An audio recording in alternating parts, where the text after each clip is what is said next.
Class 6-এর পরিবেশ ও বিজ্ঞান বইয়ের পঞ্চম অধ্যায়ের গুরুত্বপূর্ণ প্রশ্ন উত্তর নিয়ে চলে এসেছি।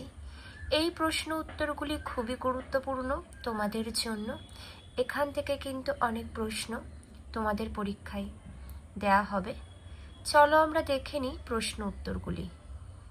দেখে নাও প্রথম প্রশ্ন, তোমার বাড়ির কারোর জ্বর হলে তা মাপবে তুমি কি দিয়ে? থার্মোমিটার দিয়ে, তাই না? পরবর্তী দেখো, কোনো বস্তুর আয়তন মাপা হয় কি দিয়ে? মাপনী চোঙ দিয়ে।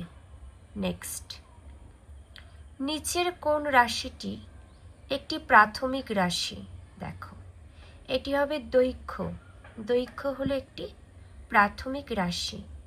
পরবর্তী, নিচের কোন রাশিটি একটি লব্ধ রাশি? এটি হবে ঘনত্ব। পরবর্তী দেখে নাও, 1 ঘন সেন্টিমিটার সমান। নেক্সট, গড় সৌরদিনকে 24 দিয়ে ভাগ করলে পাওয়া যায় কি? পাওয়া যায় 1 ঘন্টা।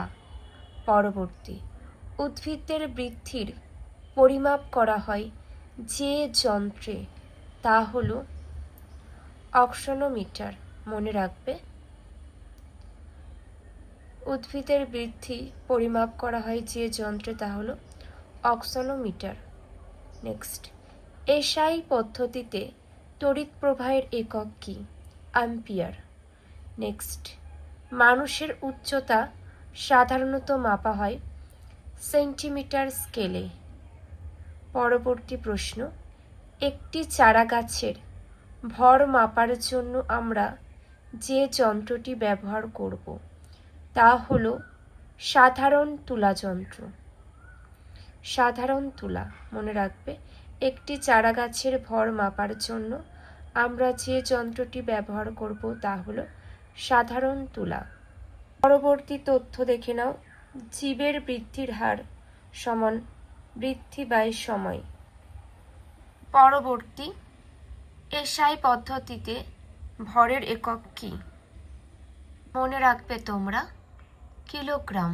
নেক্সট, তড়িৎ প্রবাহের একক কি? অ্যাম্পিয়ার। পরবর্তী, আলোর তীব্রতার একক কি? ক্যান্ডেলা। নেক্সট, পদার্থের উষ্ণতা মাপা হয় কেলভিন এককে।